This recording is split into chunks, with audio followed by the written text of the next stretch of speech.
Hello friends, once again welcome to my YouTube channel smart G K trick. तो दोस्तों, आज की topic बहुत ही इंटरेस्टिंग होने वाली है और आप सबको इस टॉपिक का इंतजार था। आज हम लोग देखने वाले हैं गलवान घाटी विवाद। आखिर भारत नाक का सवाल क्यों बन उठा है ये गलवान घाटी, तो उसको समझेंगे। उसके बाद से ये समझेंगे कि पाकिस्तान के कब्जे में कौन सा क्षेत्र है और चाइना के कब्जे में कौन सा क्षेत्र है, और पाकिस्तान ने चाइना को कौन सा क्षेत्र जो है कि कोडेड किया था उसके बारे में बात करेंगे। फिर हम बात करेंगे कि जो चाइना का पॉलिसी है, जैसे टू फ्रंट पॉलिसी, उस पर हम बात करेंगे। तो उसके अगेंस्ट में भारत को कौन सी पॉलिसी अपनानी चाहिए उसके बारे में हम बात करेंगे। मेरे अनुसार एक पॉलिसी है थ्री फ्रंट पॉलिसी, उसको अपनाना चाहिए भारत को, जिससे हम युद्ध को आसानी से जीत सकते हैं। उसके बाद से कुछ फिंगर पॉलिसी है चाइना की, उस पर भी हम बात करेंगे कि फिंगर पॉलिसी आखिर है क्या। अब मैंने बात किया कल भारत और भारत के आसपास जितने भी इंटरनेशनल बॉर्डर साझा होते हैं, जैसे आपका चाइना के साथ, पाकिस्तान के साथ मैं बात करूंगा, फिर इधर नेपाल के साथ, भूटान के साथ, म्यांमार के साथ, ये जो भी आपका इंटरनेशनल बॉर्डर साझा होता है उसके बारे में मैंने बता दिया था। कुछ नई चीजें यहाँ पे देखने को मिलेंगी आप लोगों को, तो उससे घबराना नहीं है आप लोगों को। अगले वीडियो में मैं उन सारे चीजों पे जो है कि डिस्कस करूंगा, लेकिन फिर यहाँ पे आप लोगों को थोड़ा सा चीजें समझ लेनी है। तो देखिए, ये भारत का ऊपरी वाला हिस्सा, सबसे उत्तरी हिस्सा आपका क्या कहलाता है, जम्मू कश्मीर। और ये जम्मू कश्मीर है, ठीक है। इस जम्मू कश्मीर को यहां से मैंने उठाया है और यहां रख दिया है, यहां रख दिया है। रखने के बाद से क्या किया है हमने कि इसको थोड़ा सा फैला के इसके क्षेत्रों को मैंने यहाँ पे दिखाया है। तो देखिए मेरे प्यारे दोस्तों, सबसे पहले एक चीज समझिए आप लोग कि ये तो पूरा हिस्सा जो है आपका जम्मू कश्मीर है, ठीक है। जम्मू कश्मीर अभी जो है कि जब से यूनियन टेरिटरीज बना है, दो यूनियन टेरिटरीज इसमें बने हैं। एक तो बना है लद्दाख वाला क्षेत्र और दूसरा बना है आपका जम्मू कश्मीर वाला क्षेत्र, ठीक है। तो इसको समझिए। देखिए, ये वाला क्षेत्र जो मैंने यहाँ पे दिखाया है, ये वाला क्षेत्र की अगर मैं बात करूं तो ये वाला क्षेत्र आपका क्या है, लद्दाख है, यानी कि यूटी ये सेकंड है, यूनियन टेरिटरी सेकंड है। ये आपका लद्दाख हो गया। अब देखिए मेरे प्यारे दोस्तों, इस वाले क्षेत्र की अगर मैं बात करूं तो ये वाला क्षेत्र आपका जो ऊपरी हिस्सा वाला क्षेत्र जो है, ये आपका कश्मीर है, यानी कि नॉर्थर्न कश्मीर इसको बोलते हैं, उत्तरी कश्मीर। और ये जो नीचे वाला इसमें हिस्सा है ना, ये जम्मू है, ठीक है।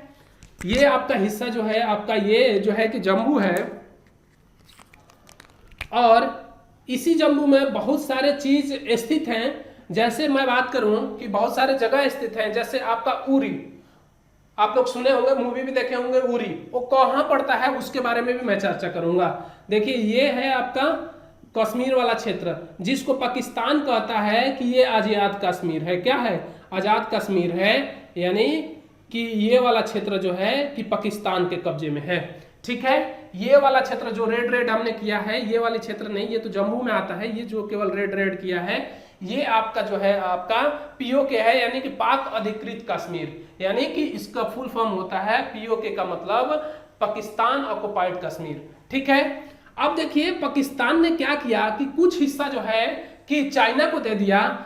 मतलब अगर मैं बात करूं तो 10% हिस्सा टोटल जो है कि भारत का चाइना के कब्जे में है, जिसमें से अगर मैं बात करूं तो पाकिस्तान ने कुछ हिस्सा कोडेड किया है चाइना को सीओ के फर्स्ट, यानी कि चाइना ऑक्युपाइड कश्मीर को इसने कोडेड किया है, यानी गिफ्टेड टू चाइना, यानी कि PO K territories ceded by Pakistan to China in 1963 में क्या किया पाकिस्तान ने, यानी कि पीओ के जो टेरिटरीज है वो पाकिस्तान ने जो है कि चाइना को 1963 में गिफ्ट कर दिया, यानी कि कोडेड कर दिया। चाइना की एक पॉलिसी है, आप लोग जानते होंगे कि कर्ज दो और कर्ज का ब्याज ना चुका पाए तो उसके चीजों को हड़प लो। जैसे श्रीलंका की अगर मैं बात करूं तो श्रीलंका का एक पोर्ट था, बंदरगाह था, आप लोग जानते हैं, उसको 99 साल के लिए वो लीज पे ले रखा है। वो क्यों ले रखा है, क्योंकि उसको इतने कर्ज में ला दिया चाइना कि वो बेचारा उसका ब्याज ही नहीं भर पा रहा था। जब ब्याज नहीं भर पा रहा था तो उसको कुछ ना कुछ तो भाई गिरवी तो रखना पड़ेगा।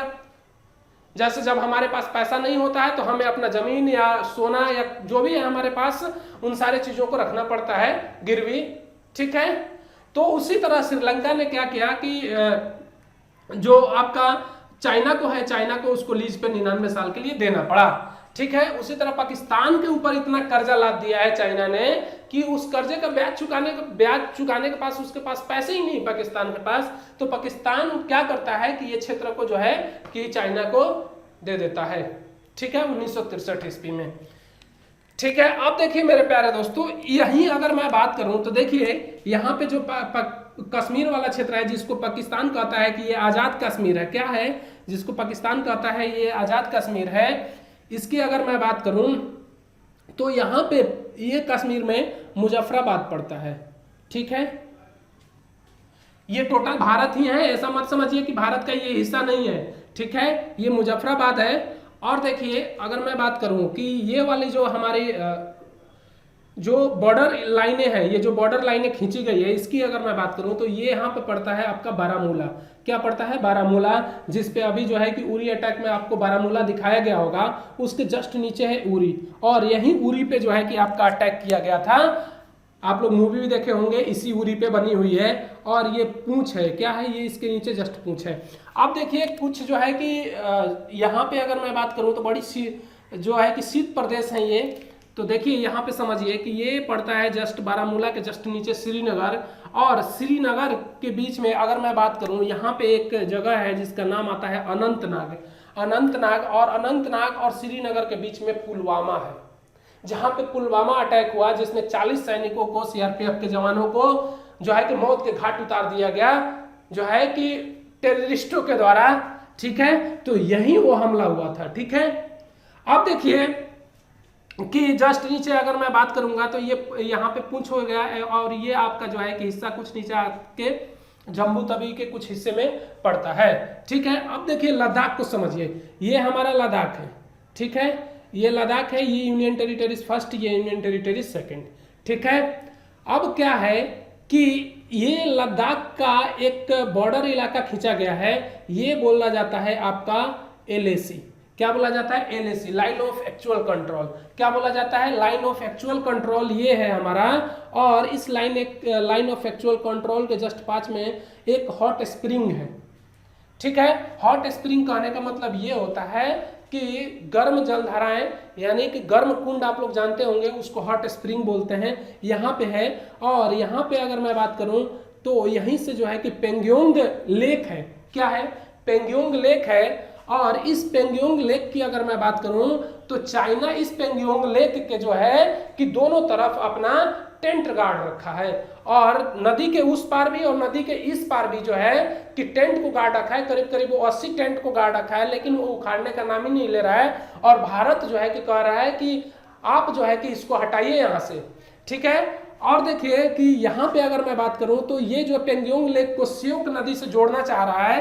क्या करना चाह रहा है? श्योक नदी से जोड़ना चाह रहा है।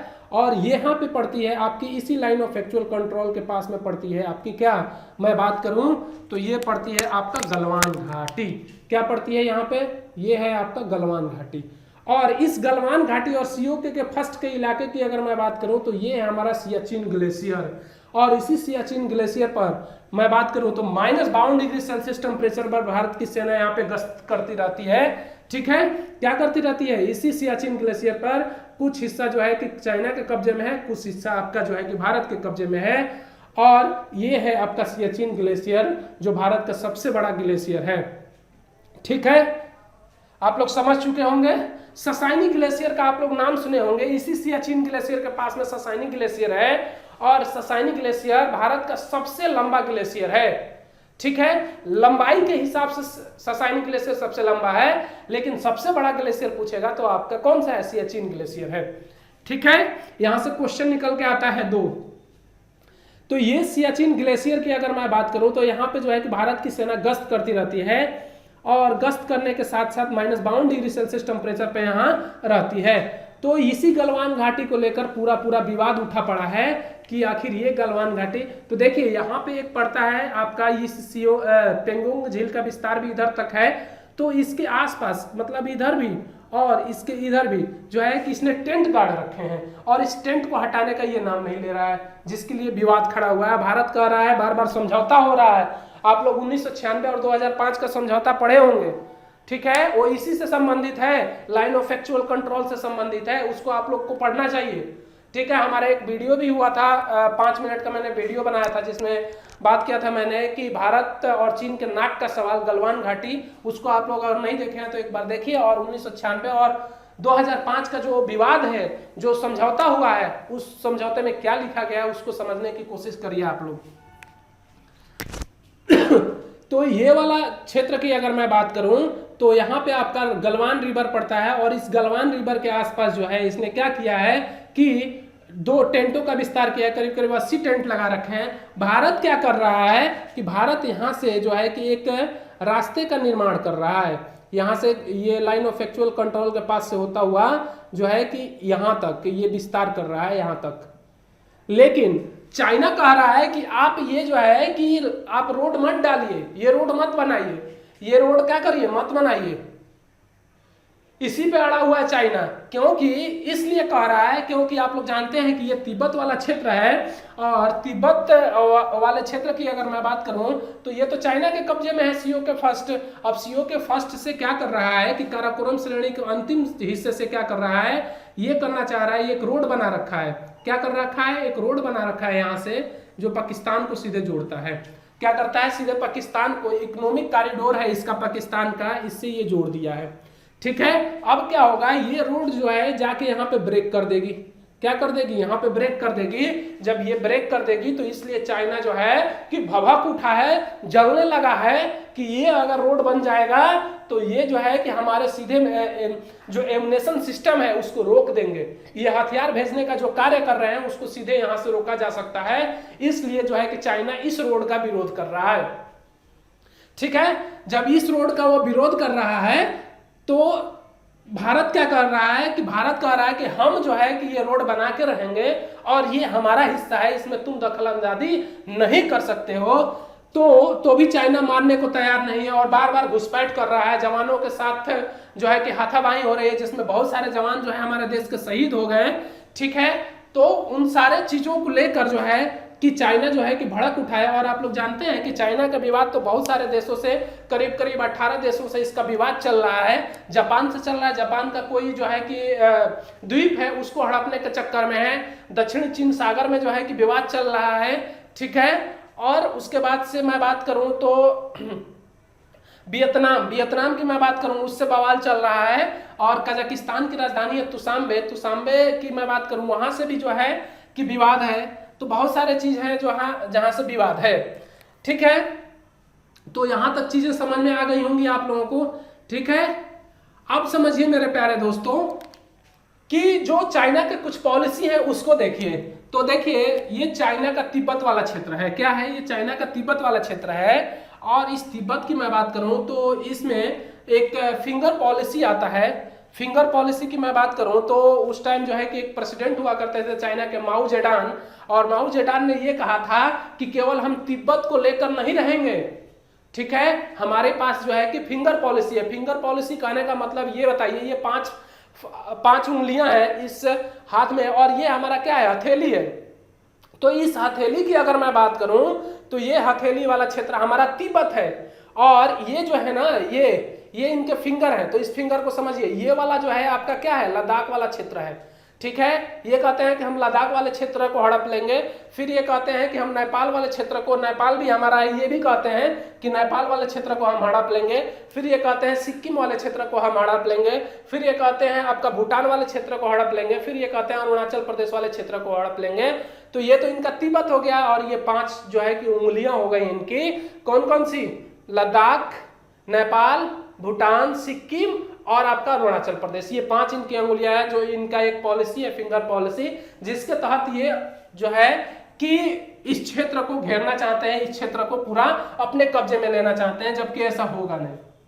ठीक है, क्योंकि 1962 का ये भारत नहीं है, ये 2020 का भारत है। और 2020 का भारत से सामना करने के लिए मेरे प्यारे दोस्तों आपको बहुत मजबूत होना पड़ेगा। ठीक है, उसके बारे में मैं चर्चा करूंगा कि कौन कौन सा सिस्टम भारत के पास है और कौन कौन से हथियार हैं, कौन कौन से मिसाइल हैं जो नाक में दम कर देंगे चाइना को, बिल्कुल धूल चटा कर रख देंगे। ऐसे ऐसे मिसाइल भारत के पास इस टाइम प्रेजेंट में है। ठीक है, उसके बाद से जो रक्षा कवच है भारत की, उसके बारे में भी हम बात करेंगे। तो देखिए, अगर मैं बात करूं तो इस रोड की अगर मैं बात करूं तो दौलत बेग ओल्डी रोड है जो भारत बना रहा है। आप लोग इसको याद रखिएगा, दौलत बेग ओल्डी रोड जो है भारत के द्वारा बनाया जा रहा है, जो इसको घेरने का काम कर रहा है। ठीक है, अब देखिए मेरे प्यारे दोस्तों क्या है कि टू फ्रंट पॉलिसी की मैं बात कर रहा था, कि टू फ्रंट घेरे की बात कर रहा था कि कैसे होगा। तो देखिए चाइना दो तरीके से मजबूत है। एक, अगर भारत युद्ध करता है तो भारत को जो है कि दो तरीके से नुकसान हो सकता है। एक, देखिए ये तिब्बत वाला क्षेत्र है और ये करीब 5000 मीटर ऊंचा है तिब्बत वाला क्षेत्र और पहाड़ी इलाका है। तो इधर से क्या होगा कि अगर इधर से भी जो है कि आपका चाइना युद्ध करता है तो हो सकता है कि पाकिस्तान भी इधर से युद्ध कर दे, तो भारत को दोनों तरफ लड़ना पड़ेगा। यानी कि भारत की अगर नेवी को इधर अरब सागर में भेजा जाता है और अरब सागर से इधर आपका जो है कि भेजा जाता है इधर बंगाल की खाड़ी में, तो इन दोनों तरफ से आर्मी जो है कि आपकी नेवी बट जाएगी और वह जो है कि ज्यादा दिनों तक सामना नहीं कर पाएगी। मेरे हिसाब से अगर माना जाए तो 30 दिनों तक ये जो है कि लड़ पाएगी। लेकिन अगर सिंगल वे फ्रंट पर लड़ती है, सिंगल फ्रंट पर लड़ती है, तो भारत का जो है कि लड़ने की क्षमता 60 दिनों की है। लेकिन अगर टू फ्रंट पे लड़ती है भारत तो आपका जो है कि 30 दिन ही ये अच्छे से लड़ पाएगी। 30 दिन के बाद जो है कि इसका एमुनेशन जो है कि वो खत्म होने के कगार पे आ जाएंगे। इसलिए जो है कि सिंगल पॉलिसी यानी कि सिंगल फ्रंट पे लड़ना भारत को बहुत जरूरी है। और दूसरा क्या हो सकता है कि अगर पाकिस्तान हमला करे तो इधर से चाइना हमला कर सकता है। अब तीसरा क्या हो सकता है, पाकिस्तान और चाइना दोनों हमला कर सकते हैं इस क्षेत्र पे, तो भारत को काफी नुकसान सहना पड़ेगा। लेकिन इससे बचने के लिए भारत को क्या करना पड़ेगा, थ्री फ्रंट पे वार करना पड़ेगा। थ्री फ्रंट कहने का मतलब ये हुआ कि आप लोग जानते हैं कि चाइना का विवाद सभी जगहों से है, करीब करीब 18 जो देश है उससे है। जैसे मैं बात करूं जापान से भी विवाद है। अब इधर मैं बात करूं वियतनाम, देखिए ये आपके चाइना के जापान बगल में है, वियतनाम जस्ट उसके नीचे है। और मैं बात करूं कि तुसाम्बे जो कजाकिस्तान की राजधानी तुसाम्बे, उसकी मैं बात करूं तो तुसाम्बे में जो है कि एक एयरबेस है और इस एयरबेस से जो है कि लड़ा जा सकता है बिल्कुल आसानी से। अब समझिए, देखिए चाइना ये है, इधर भारत हमला कर दे, क्या कर दे, इधर भारत जो है कि यहां से हमला कर दे, ठीक है, और इधर से जो है कि वियतनाम हमला कर दे, क्या कर दे, वियतनाम हमला कर दे, और इधर से आपका जापान हमला कर दे, तो थ्री फ्रंट पे जो है कि चाइना को लड़ना पड़ेगा, जिसकी वजह से चाइना को बहुत काफी हानि हो सकती है। ठीक है, तो थ्री फ्रंट पे लड़ने के लिए चाइना के पास इतना एमुनेशन सिस्टम नहीं है कि वो लड़ पाएगा। इसके पास जहाजें तो बहुत हैं, क्या है, अगर एयरबेस से लड़ेगा तो इसके पास जहाजें तो बहुत है, करीब ये 1800 जहाजें, करीब इसके पास 1800 के आसपास जहाजें या 1700 के आसपास जहाजें हैं, जिसमें इसकी 800 जो जहाजें हैं वो पूरी तरीके से पुरानी हो चुकी हैं। मात्र 700 जहाज ऐसी हैं जो बहुत ही अच्छे हैं, बहुत मतलब कामगर है। लेकिन इनके पास जो है कि जो पायलट हैं वो पायलट किसी काम का नहीं है, बेकार पायलट है। ठीक है, समझ रहे हैं ना इस चीज को आप लोग, क्योंकि इनके पास तो कोई सर्टिफिकेट इस चीज का है नहीं, क्योंकि इन्होंने एग्जाम ही नहीं दिया। जब एग्जाम नहीं दिया तो अच्छे स्टूडेंट का या अच्छे पायलट का कैसे दर्जा दिया जा सकता है, नहीं दिया जा सकता है ना। तो इन्होंने तो कोई एग्जाम ही नहीं दिया, फिर भी ये चिल्लाता है कि मेरे पायलट दुनिया के सर्वश्रेष्ठ पायलट हैं। जबकि आप लोग जानते हैं कि अभिनंदन जी हमारे मिग 29 ने कहा जो है कि मिग 29 से जो है कि F-16 को मार गिराया था, आप लोग जानते हैं। जिसको अगर मैं बात करूं कि मिग 29 की अगर मैं बात करूं तो मिग 29 को क्या बोला जाता है मेरे प्यारे दोस्तों, मिग 29 को विडो फाइटर प्लेन बोला जाता है। अगर उसमें बैठ गए तो समझिए कि उसकी वाइफ जो है कि विधवा हो गई, इसलिए मिग 29 को विडो एरोप्लेन बोला जाता है। ठीक है, क्लियर है। तो देखिए 3 तरीके से चाइना को घेरा जा सकता है। और चौथा क्या है, एक तो तुसाम्बे में एयरपोर्ट है, एयरबेस से यहाँ पर हमला किया जा सकता है। ठीक है, तो इस तरीके से जो है कि चाइना को थ्री फ्रंट पे घेरा जा सकता है। और एक चीज, जापान के साथ अगर जो है कि युद्ध किया चाइना तो इसको बचाने के लिए जो है कि अमेरिका इसमें शामिल होगा। ठीक है, क्योंकि जापान और चाइना के बीच में जो है कि समझौता है, सॉरी जापान और अमेरिका के बीच में समझौता है। क्योंकि जब जापान पे अमेरिका ने परमाणु बम गिराया था तो उस समय काफी नुकसान हुआ था जापान को, तो उसी टाइम समझौता किया गया था आपका कि जब भी जापान को कोई भी देश उसके ऊपर हमला करता है तो उसको बचाने के लिए जो है कि अमेरिका इसके साथ खड़ा होगा। ठीक है, तो इस तरीके से जो है कि चीजों को सुलझाया जा सकता है। लेकिन भारत एक ऐसा है, वो सीधे कहता है कि ना हम लड़े ना तुम लड़ो। ठीक है, अपने अपने क्षेत्र में रहो, कोई दिक्कत नहीं है। लेकिन इसको चाइना मानने को राजी नहीं है और उल्लंघन बार बार कर रहा है। तो देखिए आगे क्या होता है, जैसे ही कुछ अपडेट आएगी हम जरूर बताएंगे। तो आशा करते हैं कि ये जो है कि आपको चीज़ें समझ में आई होंगी।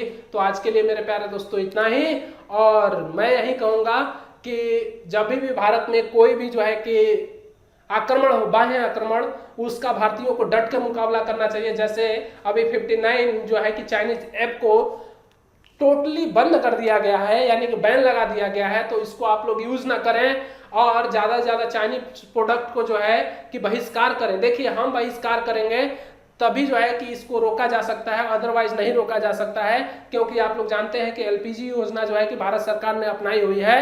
तो भारत सरकार यानी कि गवर्नमेंट डायरेक्ट रूप से ये नहीं कर सकती है कि हम चाइना के चीजों को बैन कर देंगे, क्योंकि उसका पॉलिसी है, ठीक है, और उस पॉलिसी के अंतर्गत भारत को चलना पड़ेगा, ठीक है। तो उस चीज पे आप लोग जो है कि देखिए, समझिए चीजों को। तो आज के लिए मेरे प्यारे दोस्तों इतना ही, मिलते हैं अगले वीडियो में, तब तक के लिए जय हिंद, जय भारत।